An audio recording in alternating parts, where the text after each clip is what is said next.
When is a ledger not a ledger? When it's a Dina Wakley media journal. And I know I really do not need any more journals, but this is just so gorgeous. I had to get it.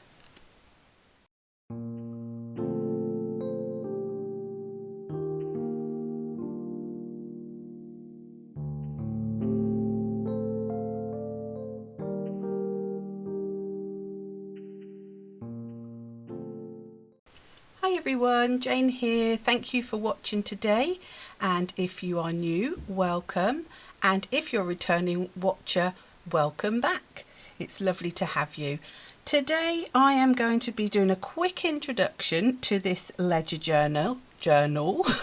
It's a new one that's out from Dina Wakley, and when I saw it being used on different YouTube channels by some of her team, I just thought, oh wow, that's amazing.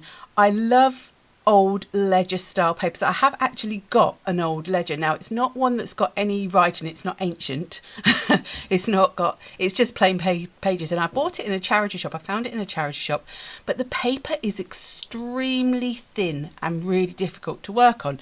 So this is just an ideal sort of opportunity for me to be able to use that style, but not be using anything that is precious that you wouldn't want to create on, and have that thicker paper that can tolerate all the different mediums.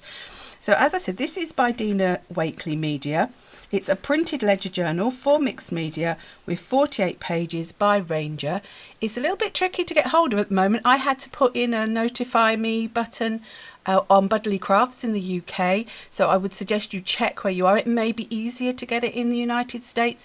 Certainly in the UK at the moment it's very much sold out in many places, but I thought I'd turn it over, give you a quick read of what's on the back. It's quite tricky for me to fit it into the whole of the frame, but I'm just about managing, I hope. So it's a reproduction of an authentic 1920s hardware store ledger with smooth, sturdy paper that works well with Dina Wakley Media paints, glosses, scribbles, sticks, mediums and more, but of course I'll be using it with whatever I have. It's 180 GSM paper, and the journal cover measures 12 inches by 7.5 inches, but the pages inside it are slightly smaller, so they're 11 3/4 inches by 7.15 inches. I'm just thinking actually 11.75 probably isn't 11 3/4, so I'm thinking metric. So 11.75 inches by 7.15 inches, so it's slightly smaller, but obviously once you open it up, you're getting double that. So as always, it comes with this band. I take that band off. It's not something I want to keep in my journals. I'm sort of having it here, hoping that this is going to be just about right for you. So here we are, and inside we have got this fabulous reproduction of a journal, but of a ledger, but because it's a reproduction, it means you can get thicker paper. Ledgers were very thin papers, so you have some pages where you get lots and lots of the writing, and then you get other pages where you get more of a plain sort of page for you to work on. So here, for example, and here, and it's a stitched book.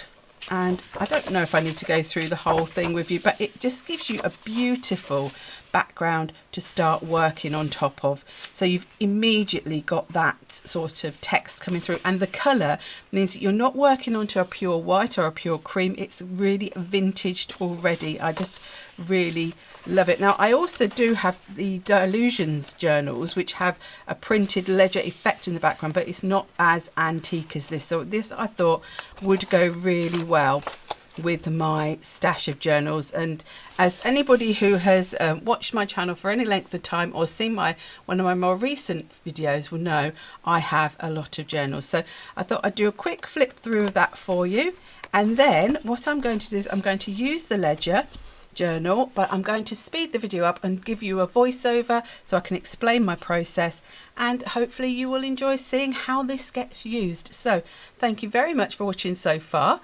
and please do keep tuned in and you'll see the project, and thank you very much for watching. Okay, so as always, any products I have used, I will list in the description box below, and I will try to link some of the products as well. In particular, I will link where I bought the journal from at Budley Crafts, but like I say, they are a lot of them out of stock, so it is a case of, you know, checking your own suppliers. So to start with, when I first opened this journal, the front page was slightly attached to the front cover. Well, it's not the front cover, it's just like a page next to the front cover. And I did pull it apart a bit, so I was a bit concerned that I may have sort of loosened it up a little bit. So I decided to stick some washi tapes down the side just to make sure that that was reinforced and things weren't going through. And I wanted to add colour to the page first, but because of that beautiful ledger background, I didn't want it to be too dark. So I've gone for some of the Dina Wakley paints. I thought, as it's my first page in the new Dina Wakley ledger journal, I would honour it with her paints. And so I've gone for, I think it was Peacock feather, not peacock feathers, because it won't be peacock feathers because that's a distress colour. So it's peacock and lime, I do believe, and a bit of buff as well. And I watered it down by spritzing some of my spray onto there, just water onto there, just to make it move a little bit more and make it a little bit more translucent. And then I decided to heat it up. I really wanted to test this paper a bit. Now these are the Dina Wakley collage papers. I think this one's called Elements. It's an older one, but it's got these leaves in it, and I wanted to go for a bit of a botanical theme with this page. I decided just to tear them up. I wanted a bit of black and white contrast in the background, so I'm using the Distress Collage medium in the matte version to adhere these down, and I put it on the back, on the front, everywhere, make sure it's stuck. And as you can see, what happens is where the white of the collage tissue is, it goes more translucent, and it's allowing some of that colour and some of that text through. Now I could have just stuck a whole piece down, but to be honest, when I first started doing it, I wasn't sure how I was going to go with this these bits of tissue, so I've just sort of layering them up. So it's not perfect, it doesn't look very organized as such, but I didn't mind. I just wanted a little bit of that black and white, and I wanted it to be that leafy pattern. And by the time everything else is on top of it, you'll find that a lot of these layers, you know, it's just bits peeping through, which is what I like. So I've gone for another section. So I sort of was going for a sort of diagonal across that bottom page. So where I put the colour, I wanted the collage tissue to be, because I wanted the top to be left quite open at this point. That may change, but I did at this point. Now I wanted to try to blend the edges in a bit, because I did feel it was looking a little bit sort of out of place. So I got the buff paint, the Dina Wakley paint, and I just sort of smudged it around with my finger. And because there was already that collage medium on there, that helped to move it. It made it a lot more movable. I'm sure that's not the word, but it made it movable, and it made it sort of spread out, and so I could get quite a nice diffused sort of look, and it helped to blend it together a bit more, I thought. So I wanted to now add a bit of stenciling. Now this is a Finnabair stencil from Prima. It is called Dandelions, and I'm using the Pretty Gets Gritty white texture paste, which is one of my favourite texture pastes, to add a little bit of texture. Now I'm not putting it on super thick. I wanted it to just, you know, give me a little bit of texture, but not too much. And I started again. I'm keeping to that corner where I've got all the interest, but then I thought it would be nice to have just a little bit coming off the top left corner of the page as well, just to sort of echo that pattern and make it sort of flow across the page. And I left that to dry properly. Now I'm adding some of this. This is called a Drunken Dust. It's a pigment powder from Gurty, which is part of Pretty Gets Gritty, and it's green Mojito.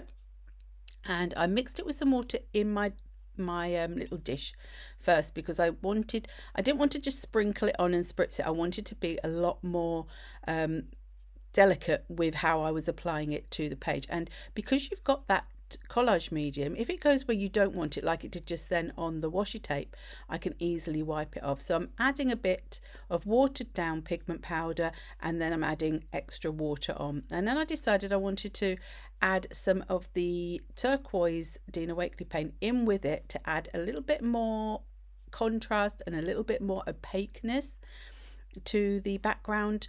And so I really watered that down as well, because this is the good thing with acrylic paints. You can, if you want to, water them down. Obviously, if you want to water them, thin them down, but also keep the color consistency, then use something like a glazing medium.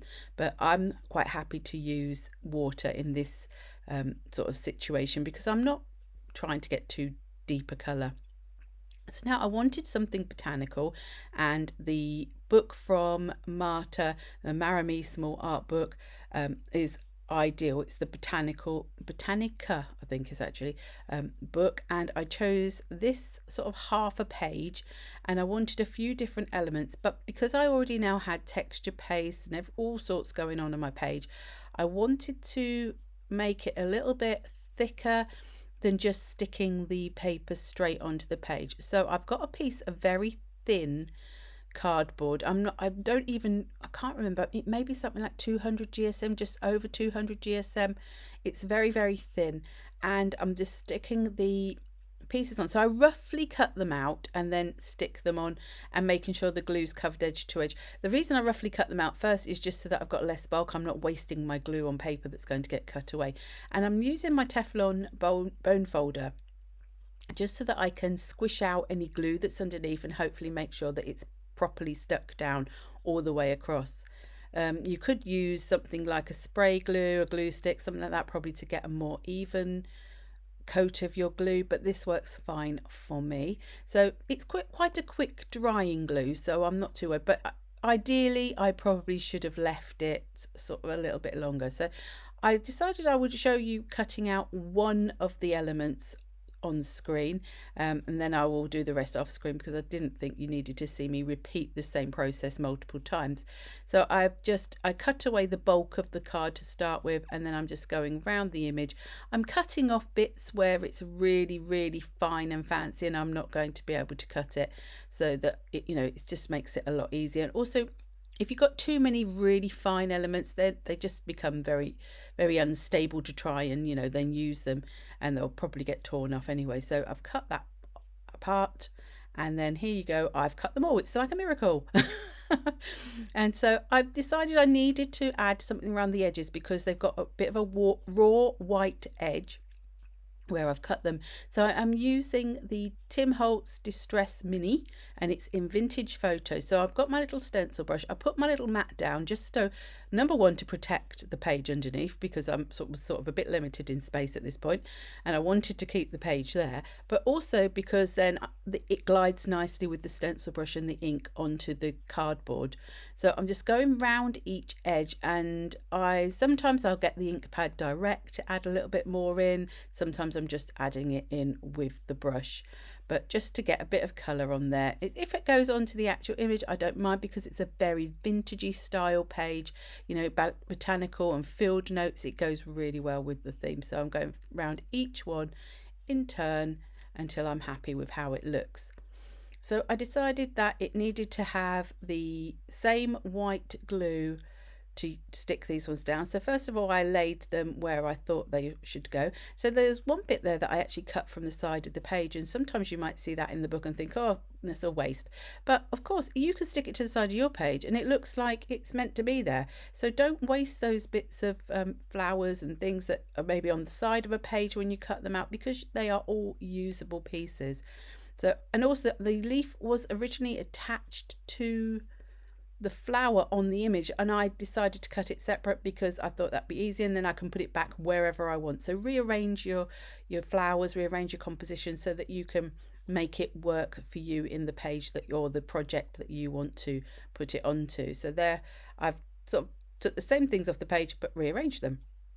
And now I need to have a sentiment, so I'm going with my trusty old small talk, and I'm going with a few different sentiments which I will also stick with glue, because that stickiness is never going to work on there. So thank you ever so much for watching my video today.